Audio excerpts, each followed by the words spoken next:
Warahmatullahi wabarakatuh. Alhamdulillahirrahmanirrahim. Wa bihi nasta'inu ala umuri dunya waddin wa ala alihi wa sahbihi ajma'in, amma ba'du.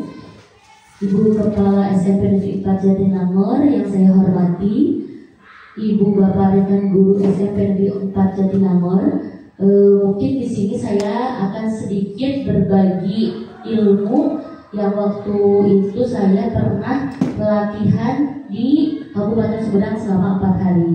Cuma itu waktunya kan kita terbatas, jadi mungkin kita mengejar waktu sampai jam 7.50. Mungkin tadi kurikulum sudah berbisik, jangan terlalu lama mungkin ya. Karena apa? Ternyata sekolah kita terpilih menjadi nanti ada BBGP yang berkunjung. Nah di sini nanti takutnya kan ada wawancara juga untuk guru, tapi random gitu ya. Nah di sini mengapa harus 7 jurus BK hebat? Jadi di sini memanfaatkan momen yang telah ada gitu ya, yang 7 kebiasaan anak Indonesia hebat, dan dengan 8 dimensi program lulusan, 7 program prioritas Kemendikbudristek. Dan di sini sekarang kita tahun ini kan ada guru wali ya. Jadi kenapa ada guru wali? Karena guru BK itu terbatas. Bahkan di sekolah itu kalau guru BK itu berbandingnya 150 berbanding 1 guru BK. Jadi di setiap sekolah guru BK itu kekurangan guru BK. Jadi kenapa harus ada 7 jurus BK hebat? Setidaknya nanti guru BK bisa dibantu oleh guru wali yang ada di sekolah gitu. Jadi mengoptimalkan guru BK yang ada, membina guru non BK dengan beberapa keterampilan. Nanti juga katanya selain guru BK pelatihan ada guru non BK. Ya, jadi guru mapel juga nanti ada. Nah ini juga didesain agar mudah diingat, yang dikaitkan dengan momen yang ada. Kenapa 7 jurus pendekar pada Padepokan Banten gitu ya? Pesertanya ada kemarin itu di nasional itu ada 212. 212 masih ingat ibu bapak apa? Wira Sableng. Jadi itu kemarin itu kita itu jadi dikasih ketika lulus itu ke Padepokan. Jadi dikasih setiap kelulusan itu dikasih satu kartu. Insya Allah nanti kalau misalnya waktunya kita memadai, seru ibu bapak, jadi banyak permainan, tidak hanya materi-materi saja. Nah ini, jadi setiap kelulusan ada, ini juga kan pendekar ya, ada ada 7 kartu. Yang pertama itu kenali potensi ibu bapak. Jadi nanti ibu bapak harus ingat ya. Yang pertama itu kenali potensi. Yang kedua itu kelola emosi.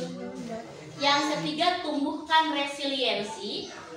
Dan yang keempat itu jaga konsistensi. Dan yang kelima jalin koneksi.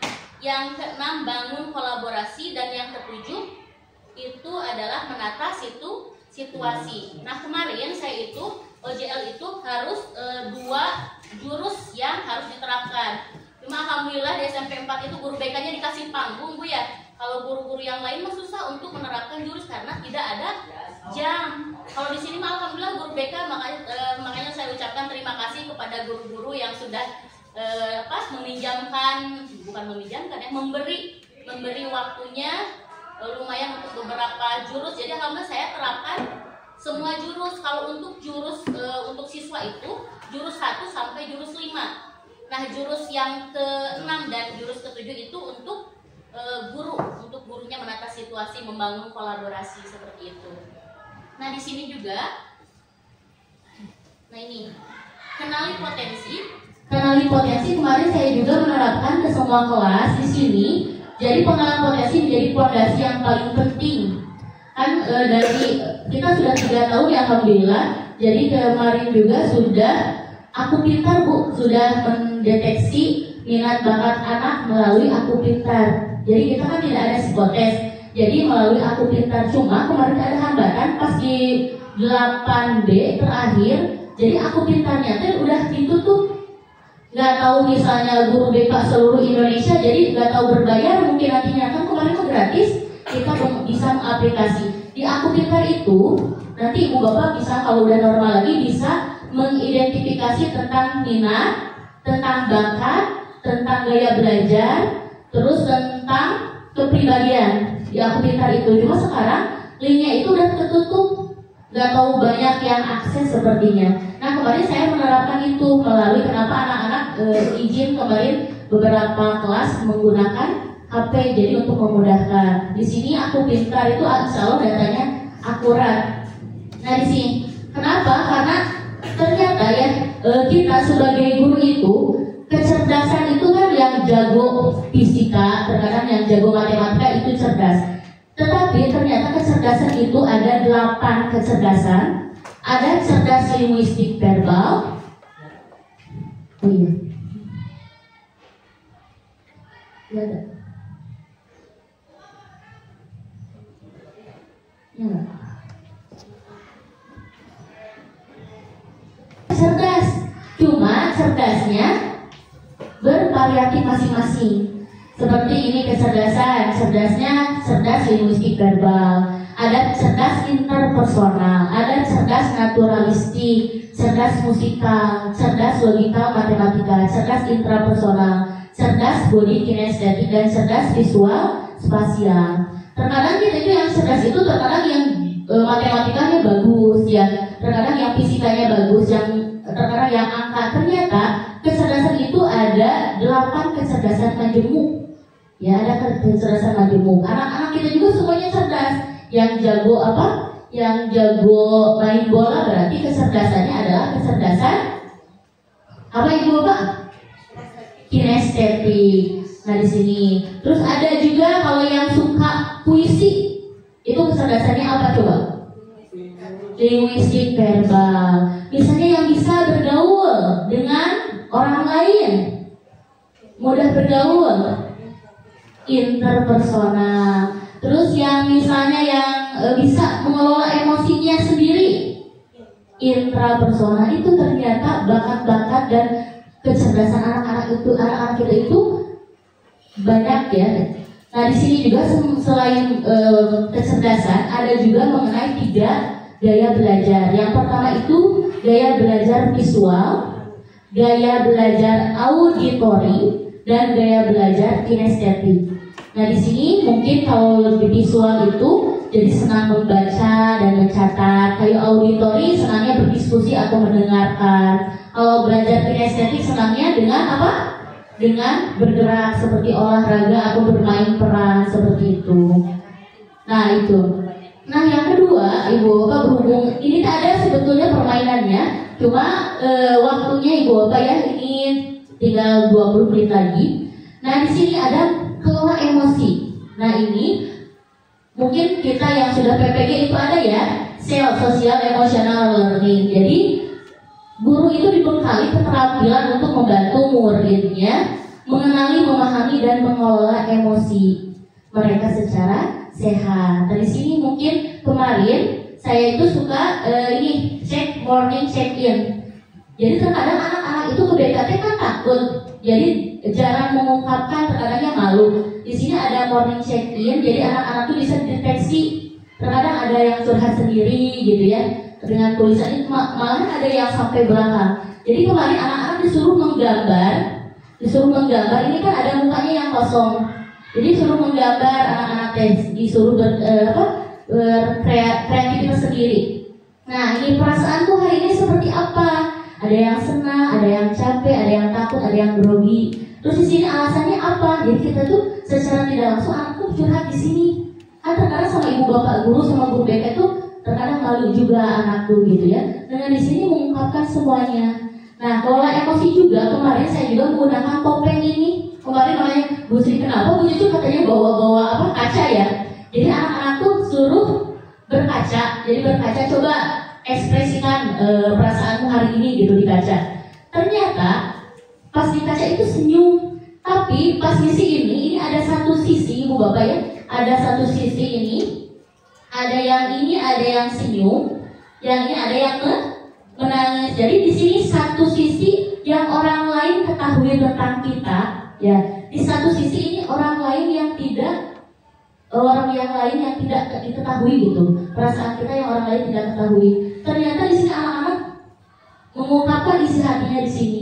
Bu, saya tuh sebenarnya ceria bahagia, tapi sebetulnya saya itu banyak masalah seperti itu. Nah itu ibu bapak mungkin mengelola emosi anak-anak juga. Kita mungkin dengan apalagi kita ya dengan keluarga yang variatif, anak-anak kita itu mayoritas kan kita hati juga kurang perhatian. Jadi betul-betul satu anak dan satu anak yang lainnya tuh memang berbeda gitu ya.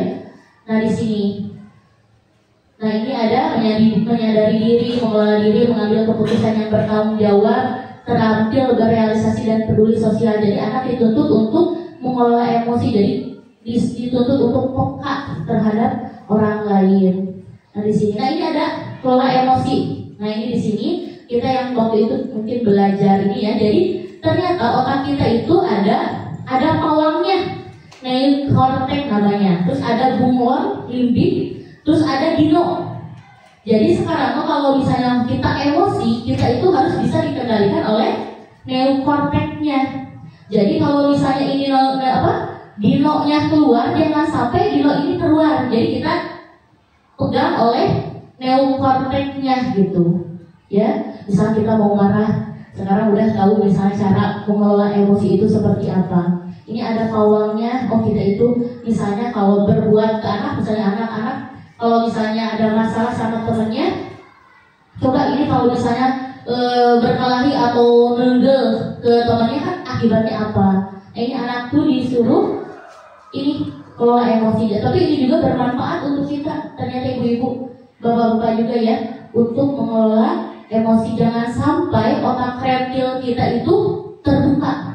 Kalau otak reptil terbuka, jadi tidak bisa pegang kendali. Nah itu kenapa banyaknya ada pertikaian seperti itu, karena otak reptilnya tidak dibawa oleh neokorteks gitu. Nah ini ternyata mengendalikan diri dengan rumus tanya. Ini juga saya pakai dengan diri sendiri ibu bapak ya. Soalnya anak-anak ibu BK itu ada masalah tidak katanya, soalnya ibu BK-nya ceria terus. Padahal kan anak-anak nggak tahu, semua orang pasti punya masalah. Cuma apa? Ada rumus tanya. Tanya itu terima, tarik nafas dalam-dalam. Saya juga masih belajar ibu bapak ya. Jangan tolak emosi yang sedang dirasakan. Semakin nolak semakin tersiksa. Nggak apa-apa, terima saja. Terus amati bagaimana reaksi yang terjadi dalam kepalamu. Apakah dia marah, sedih atau takut. Terus nikmati dengan duduk diam, tenang, kendalikan diri, dan yakini bahwa kamu lebih hebat, kamu lebih kuat dari emosimu. Jangan sampai kita yang dikendalikan oleh emosi. Coba di sini, Ibu Dia misal kalau emosi suka apa? Suka membaca istighfar. Membaca istighfar. Ada lagi yang lain, Bu Orija? Kalau lagi emosi nih, dilampiaskan ke mana? Ke samsak. Ada misalnya kan yang lain ada ke Shopee, itu kumpul atas Shopee jaringannya nanti check out. Terus ada juga yang saya mah ke makan, betul, ke makan. Terus ada yang ke hutan ya, terkadang mengekspresikan emosinya. Itu tuh ada anak-anak kemarin belajar dan roda emosi. Terkadang ada yang tidur, ada yang makan, ada yang kemana gitu untuk melampiaskan emosinya. Nah di sini, nah ini yang jurus yang ketiga, jurus resiliensi. Kemarin saya suka ke kelas bawa-bawa kartu, bawa-bawa remi, bawa-bawa uno. Ini tuh untuk anak-anak, tapi tidak hanya kartu remi dan uno saja. Jadi kemarin juga kalau yang kelasnya tidak bawa ini bisa membuat menara dari apa yang ada di dekatnya. Menara. Jadi misalnya menara kan ini susah ya ibu bapak. Jadi ada yang terkadang di kelas 7 itu anak-anaknya masih belum bisa mengontrol emosinya. Jadi ketika runtuh dia bawa diacak-acak, iya katanya. Tapi ada di kelas 9 itu udah matang. Jadi udah bisa menata, udah bisa berkelompok. Kemarin yang paling ini kompak di kelas 9D yang kemarin di video, sama 9C juga, 9A. Cuma 9D masih belum kita cek gitu. Nah ini tumbuhkan resiliensi itu daya letting. Jadi bukan karena kartunya, jadi nanti kita bisa melihat anak-anak ketika misalnya kartunya roboh, apakah dibiarkan saja atau apa seperti apa. Jadi ini kita diajarkan anak-anak untuk tidak menyerah dalam sesuatu, jadi bisa beradaptasi dan bisa berkembang juga. Nah ini, ketika ini kita bisa merubah peak mindset menjadi grow mindset. Jadi kayak kesuksesan, saya bisa sukses jika punya bakat, betul atau tidak? Tidak, tapi saya bisa sukses dengan berusaha. Kegagalan saya menyerah, oh tidak, saya akan mencoba lagi. Nah kayak kesulitan, saya tidak bisa, tapi saya belum bisa. Kalau masalah, mengapa masalah ini terjadi pada saya? Solusi apa yang saya upayakan? Kritik, saya sakit hati, oh terima kasih, saya akan memperbaikinya. Jadi kita itu merubah big mindset menjadi grow mindset. Saya juga masih belajar bertahap. Dan terkadang kalau menjadi guru BK itu menampar diri sendiri. Ketika mau menyiar, masa kita suka-suka ke orang lain, kitanya yang ini. Kalau kita terpancing emosi kan kita juga belajar untuk bersabar ke anak-anak. Nah ini membantu siswa menerima dan bangkit dari situasi atau kegagalan. Nah ini. Nah jurus yang keempat, jaga konsistensi. Kemarin juga jaga konsistensi ini saya terapkan kepada anak-anak yang terlambat sekolah. Jadi kemarin saya membuat kuesioner, cuma baru 2 anak ya, baru 2 anak saja. Jadi pola jam tidurnya kemarin tuh, tapi masih belum bisa karena masih terfokus juga ke ibu bapaknya harus belum tidur sendiri gitu Bu. Jadi harus ada yang membangunkan, tapi bertahap juga.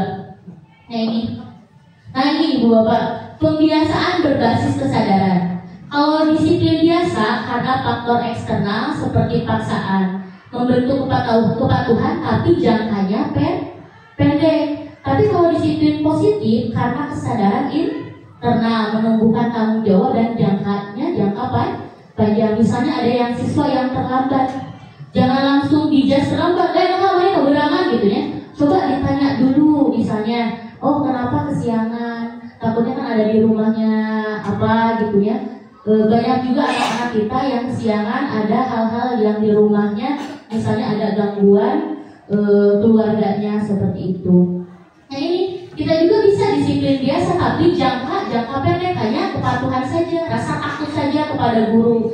Nah kalau disiplin positif, jadi kenapa kesiangan? Gimana perasaannya kalau kamu kesiangan? Jadi mudah-mudahan itu tumbuh kesadaran di dirinya masing-masing, tidak dengan paksaan.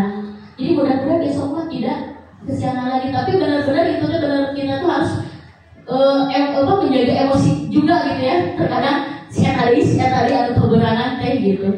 Nah ini Bu, jangan mimpi punya anak yang penurut jika justru akan frustrasi. Mimpilah punya anak yang mandiri dan bisa kerjasama. Itu kata Kasiato, betul. Kalau kita menuntut anak yang penurut itu, justru kitanya akan frustasi. Tapi mimpilah punya anak yang mandiri dan bisa bekerja sama. Nah ini, nah ternyata ini jurus yang kelima itu jalin koneksi ada dengar jam.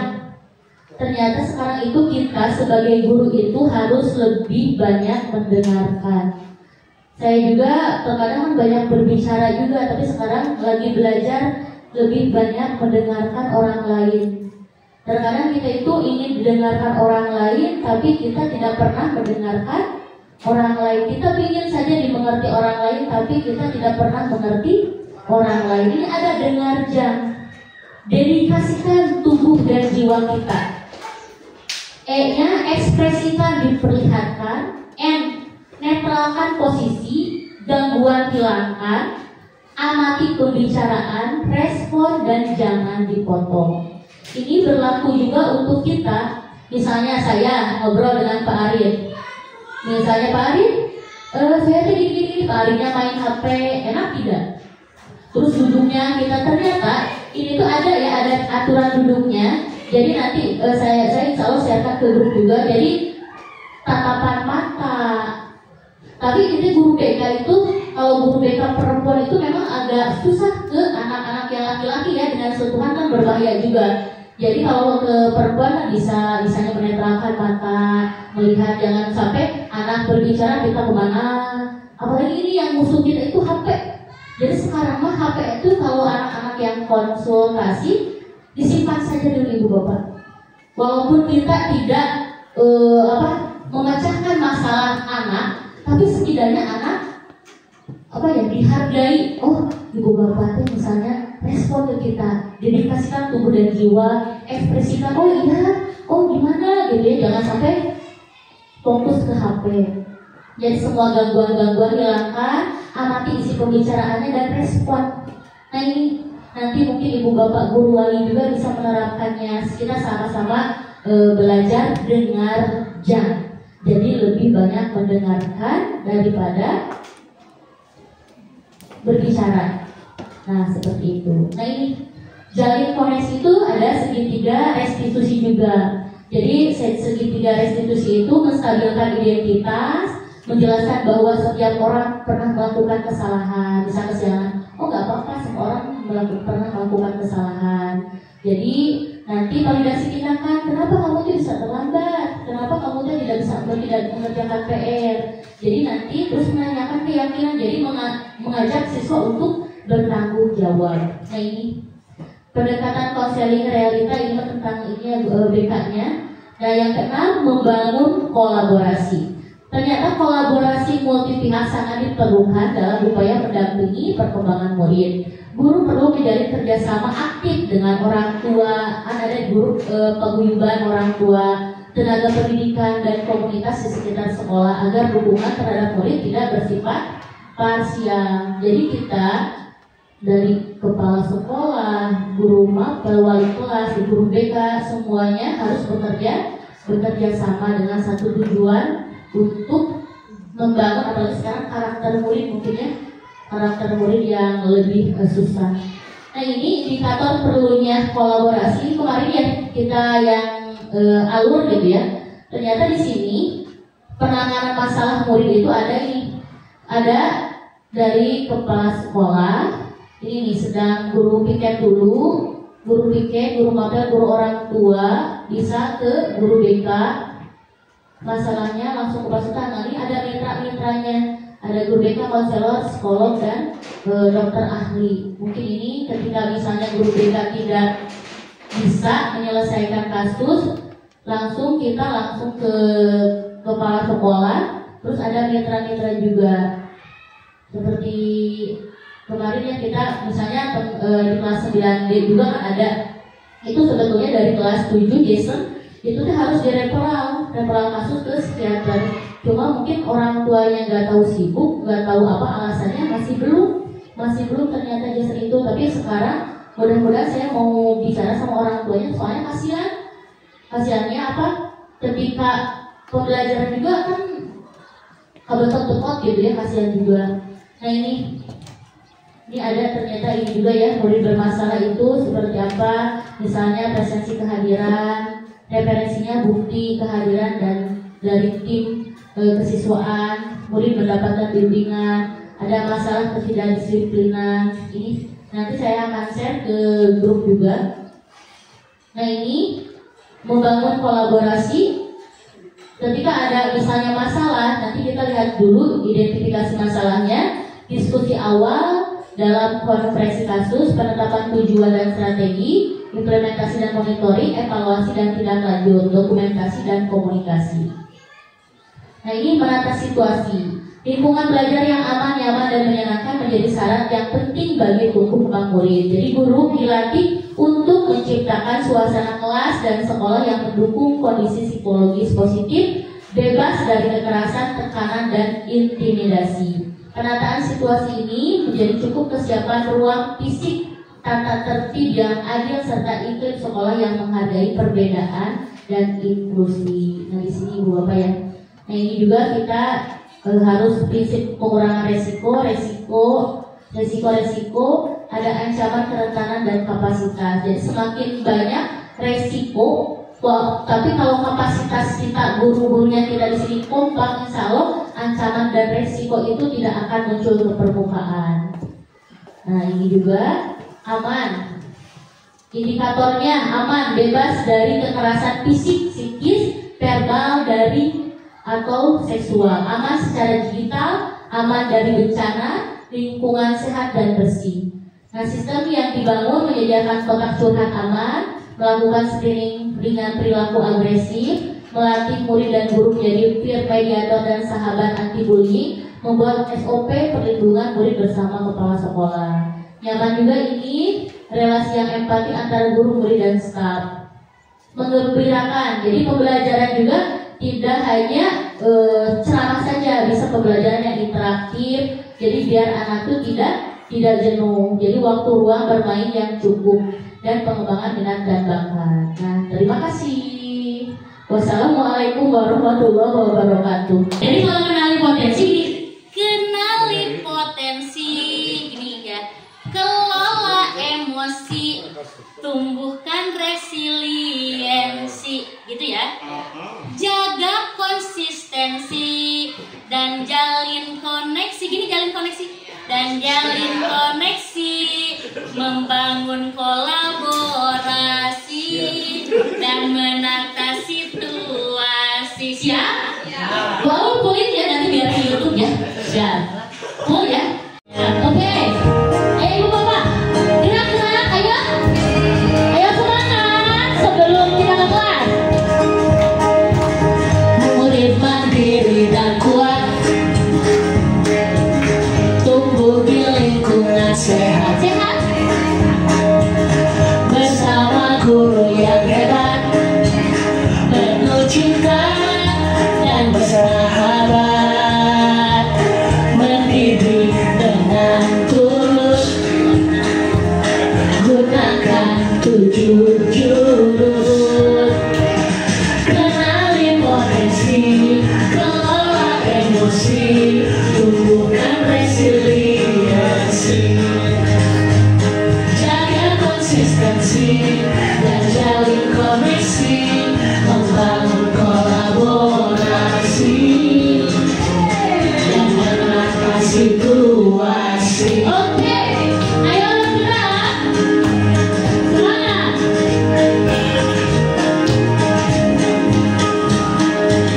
Sekolah aman dan nyaman dan juga menggembirakan. Surina, tempat bertumbuh harapan. Bersama ayo kita wujudkan, mendidik dengan tulus, gunakan 7 jurus. 1, 2, kenali potensi, kelola emosi, tumbuhkan resiliensi. Oke, jaga konsistensi dan